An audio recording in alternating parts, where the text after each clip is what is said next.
Life is not a bed of roses, and the Buddha knew this better than anyone. He did not close his eyes to the pain of the world.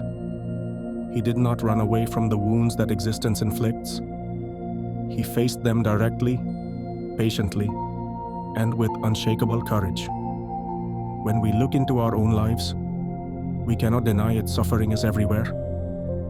It comes in the form of sickness, in the form of aging, in the form of loss, in the form of betrayal, in the form of loneliness, in the form of unfulfilled desires, in the form of death itself. Everyone suffers, no matter how rich, how powerful, how young, how famous. But most people spend their entire lives trying to escape suffering rather than facing it. They cover it with distractions, bury it beneath pleasures, silence it with noise, or numb it with endless desires. Yet the more we escape, the more it follows us. The Buddha discovered that the secret is not to escape, but to face suffering directly, because only by facing it do we begin to understand it, and only by understanding it do we become free. The Buddha himself was born in a palace, surrounded by comfort, wealth, and pleasure. His father tried to shield him from every sight of sorrow, every sign of pain. But one day the young Prince Siddhartha saw an old man, bent with years, his body weak, his skin wrinkled, his steps slow and trembling. Siddhartha was shaken, for he realized that old age would come to all. Another day, he saw a sick man groaning in agony, his body burning with fever, his strength drained away. Siddhartha realized that sickness strikes without warning, sparing no one.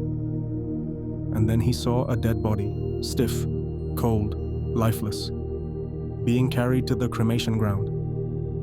Death, too, was inescapable. These sights pierced his heart, and for the first time he truly faced the reality of suffering. He understood that no palace, no wealth, no luxury could protect him from these truths of life. So he set out, not to run away from suffering, but to face it, to understand it, and to find a path beyond it. This is the great lesson. Suffering cannot be denied, but it can be understood. And when it is understood, it no longer controls us. The Buddha called this the first noble truth. The truth of dukkha, the truth that life is marked by suffering. But to face suffering is not to become negative, it is to become wise. A doctor cannot heal a disease if he pretends it does not exist. Only when he examines it honestly can he find a cure. In the same way, the Buddha examined suffering, not to despair, but to heal. There is a story of a woman named Kisa Gotami, whose only child died suddenly. In her grief, she carried the lifeless child in her arms, begging everyone for medicine to bring him back. No one could help her until someone sent her to the Buddha. She cried before him, "Please give me medicine for my son." The Buddha said, "Yes, I can help you. But first, bring me a handful of mustard seeds from a house where no one has ever died." Filled with hope, she went from house to house, but every family told her of death, of a father, a mother, a brother, a sister they had lost. At last, her hopeless search opened her eyes. Death had touched every family. She returned to the Buddha empty-handed but with wisdom in her heart. She had faced suffering, not as her personal tragedy alone, but as a universal truth. When we face suffering this way, we realize that we are not alone. The mind loves to whisper, "Why me? Why am I the one suffering?" But when we see clearly, we realize everyone suffers. Suffering is not a punishment. It is not a curse. It is the nature of existence. This realization does not make us hopeless. It makes us compassionate. Because once we know that every person carries hidden wounds, we begin to treat them more gently, forgive them more easily, and love them more deeply. Here lies the courage of facing suffering. We see how our own mind creates much of it. Pain is inevitable, but suffering is often optional. A thorn may prick our foot. That is pain. But if we replay it in our mind 1,000 times, curse our fate and cling to anger, we multiply the pain into endless suffering. When we face pain directly, without adding the extra weight of resistance and craving, we discover that the mind can remain calm, even in difficulty. The third noble truth reveals hope. If suffering has a cause, it also has an end. If craving leads to suffering, then freedom from craving leads to peace. The Buddha did not simply say life is suffering. He said suffering can be transcended. This is the greatest motivation. No matter how dark life seems, there is always a way out. And the way out is the fourth noble truth, the eightfold path: right view, right intention, right speech, right action, right livelihood, right effort, right mindfulness, and right concentration. This path is not just philosophy. It is practical training in how to face suffering with wisdom, ethics, and mental discipline, until the chains of craving fall away. But this transformation begins only when we stop running. Imagine a man haunted by a shadow.